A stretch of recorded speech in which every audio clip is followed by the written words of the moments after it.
Chapter 18. I'm not exactly sure which of my mom's screams was the loudest when she woke up in our hotel bed on Thursday morning. The scream she said when she opened her eyes and found 5 kittens on the pillow between us, or the scream she did when she looked in the bathroom mirror. Both of them were pretty loud. Very loud, actually. The trouble with sleeping with kittens is, and there is no way I could ever have known this, kittens have fleas, especially kittens who live next to dustbins. The trouble with fleas is they bite. They bite your arms, they bite your tummy, they bite your face while you're asleep, and they make you itchy in all the places they've bitten you. Except the really big trouble with flea bites is, and there is no way I could ever have been meant to know this. I mean, even my mom didn't know this until the hotel doctor came and told her. The biggest trouble with flea bites is my mom's allergic to them. I'm not. My flea bites were only small and felt a bit itchy, but my mom is absolutely allergic to flea bites big time. That's why her face had gone all puffy, and the rest of her body too. "What have you done to me, Daisy?" she shouted. "I look like the Elephant Man." Which wasn't true because she didn't have a trunk or anything. "What on earth possessed you to put 5 kittens in our bed?" "I was babysitting them," I said. "Their mom wanted a night off.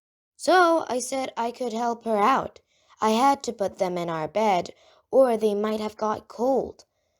But my mom didn't believe me. "Cold?" she said. "It's 30 degrees outside at night.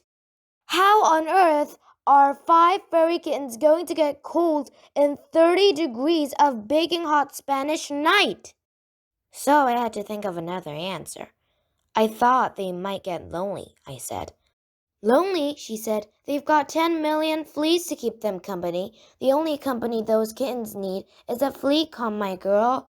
Trouble is, then she went back into the bathroom and looked in the mirror again. "Look at my face now," she said. "It's even more swollen." "Look at my eyes," she said. "They're steaming. Look at my cheeks. Just look at me, Daisy. I've got a face like a bouncy castle," she said. Well, shouted, actually. Trouble is, then she looked at her ankles. "And look at my ankles," she screamed. "They're wider than the tops of my legs. This isn't a flea allergy.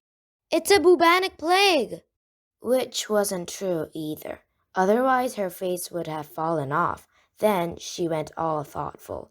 "Wait a moment," she said. "How did you get 5 kittens in our bed in the first place? How did you even get them into the room?" So I told her. "Harrison helped me lift them up through the window," I said. "Through the window?" She puffed. "Harrison is 4 foot tall, Daisy. Our window is 20 feet above ground level." So then I had to tell her a bit more. We put the kittens in my rucksack and then I pulled the rucksack up to our window on a bit of string. I said. "A bit of string?" huffed my mom. "What bit of string?" she puffed. "I found it by the dustbins," I said. "Rucksacks, windows, kittens, bits of string," she said. "And where was I when all these military maneuvers were going on?" "You were by the front door talking to Derek," I said. "Oh my God," she said, going super puffy now. "I can't go to dinner with Derek looking like this. I can't even leave the hotel room looking like this. What have you done to me, Daisy?" "It's not my fault the kittens have got fleas," I said. "No, but it's your fault the kittens ended up in our bed," she said. "Are you mad, Daisy? Has the Spanish sun shriveled up your brains?" The trouble with talking to my moms with huffy puffy faces is they don't really listen. They just get crosser and crosser, especially if then you ask them if you can take 5 kittens home with you. Very especially if you do that. "No, Daisy, you are not taking 5 kittens home with you," she said. "In fact, I'll tell you where you can take those kittens. You can take them right back to the filthy dustbins where you found them. In fact, you can put them in the dustbin for all I care." So I did. Not in, beside. I took them all the way back to the dustbin and put them back next to their number one mom. I guess that's where they belonged. Finish! See you next time. Bye!